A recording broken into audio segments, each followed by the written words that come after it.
At home, I was looking at television. There was one broadcasting station in television. We had this on. We had the radio on. We wanted to get all the news. And when they had the picture of Qasim being dead, being killed, this is very important for them. It was repeated over and over again.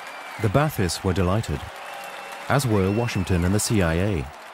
As an ally of Moscow, Qasim had been on their hit list.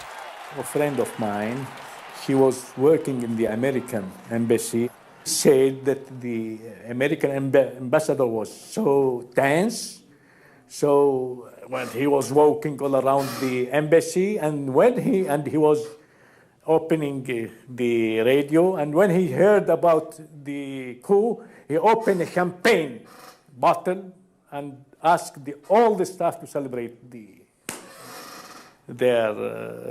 coup. Personally, I considered it a real triumph of the CIA.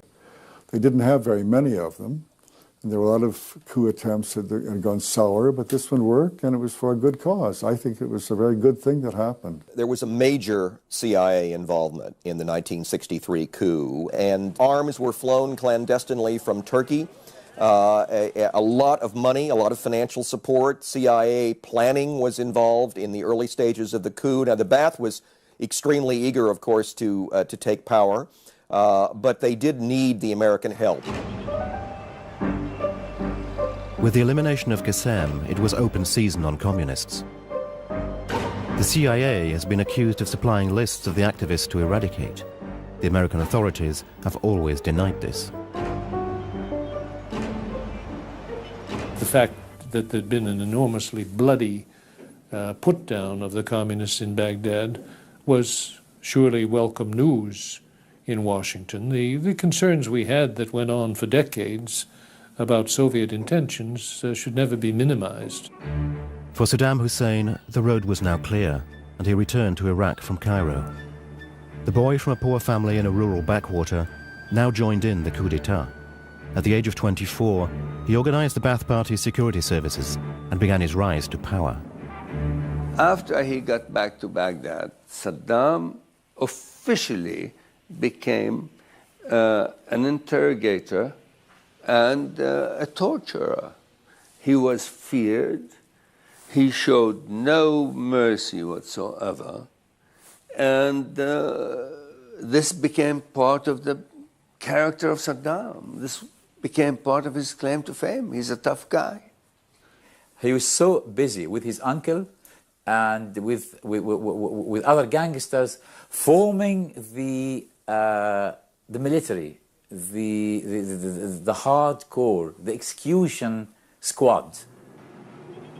Violent and uncontrollable, the Baathists were sidelined by the military after just 10 months.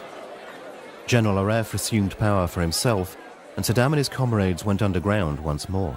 In 1964, I met Saddam, and that was first time. He called himself Muhammad. Salah Omar Ali, who today lives on the outskirts of Baghdad, is one of Saddam's oldest companions. Because he is using a dialogue of my area, I thought he is Saddam. And I asked him, are you sure?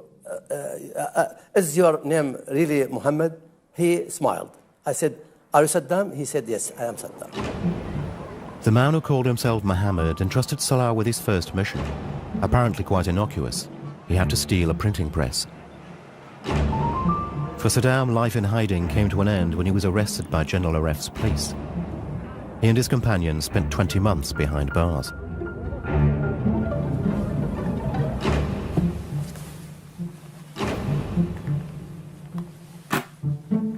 Sobi Abdel Hamid is one of the officers who removed Saddam and the Baathists from power. Ironically, he was also behind an historic decision which would lead to their return a few years later. When Saddam was in prison, Sobi was appointed foreign minister. This is I, and this is President Aref. In the midst of the Cold War, Aref was tempted to move closer to Moscow. His chance came on May 14, 1964. A ceremony was held in Egypt to mark the beginning of work on the Aswan Dam, financed by the USSR. President Nasser organized an official cruise and invited Soviet Supremo Khrushchev and President Arif. On board, Sobi organized the first meeting with the Soviets. بدأت وفود عراقية تذهب إلى موسكو لعقد اتفاقيات جديدة. هنا شعر الأمريكان بأنهم سيخسرون العراق نهائياً، ففضلنا الاتحاد السوفيتي على الولايات المتحدة الأمريكية. Saddam Hussein would take advantage of this situation. The United States could not allow Iraq to become another Soviet satellite. The elimination of the Arif regime would become the common objective for both the young Ba'athist and the CIA. The CIA's contacts inside Baghdad and Iraq were principally these Ba'ath politicians and political figures like Saddam Hussein. But other communications were conducted especially by the Iraqi ambassador to Lebanon then. His name was Al-Hani. July 17th, 1968. The streets of Baghdad were the stage for another Ba'athist coup d'etat, the decisive event that would propel Saddam Hussein to power. And I was there. In the midnight, we go to the palace, and we did use a military cloth, and we have our weapons, and we surrounded the palace. Saddam was with us, and Mr. Bakr, our president, first president, took the telephone and talking to Arif, asking him to surrender and to came to the headquarters, and he gave him,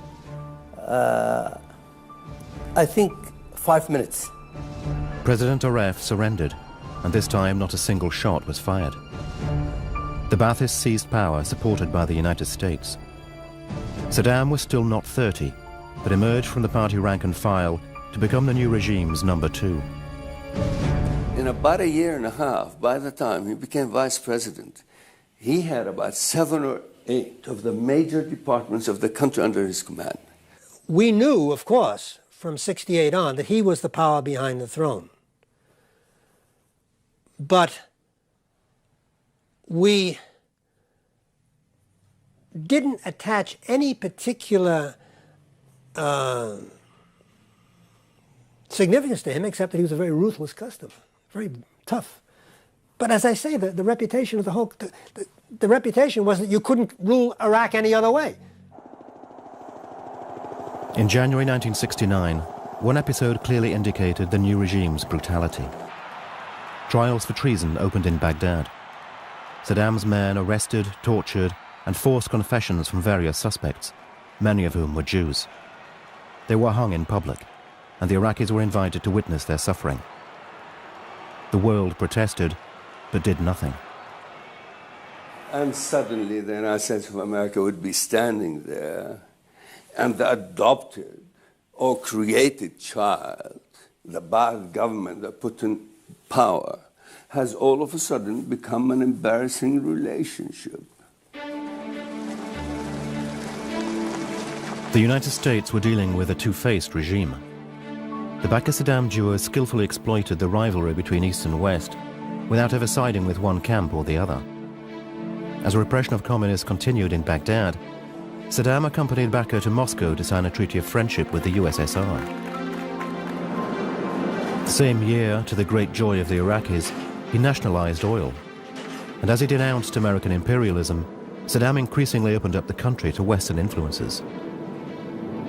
There is a time through the early 70s when Saddam is a very visible presence of the kind of modernization and westernization that many Iraqis were hoping for.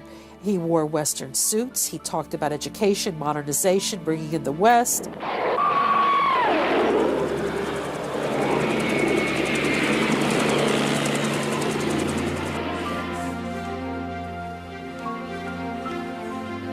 Saddam's basic plan when he assumed power in Iraq could not be faulted.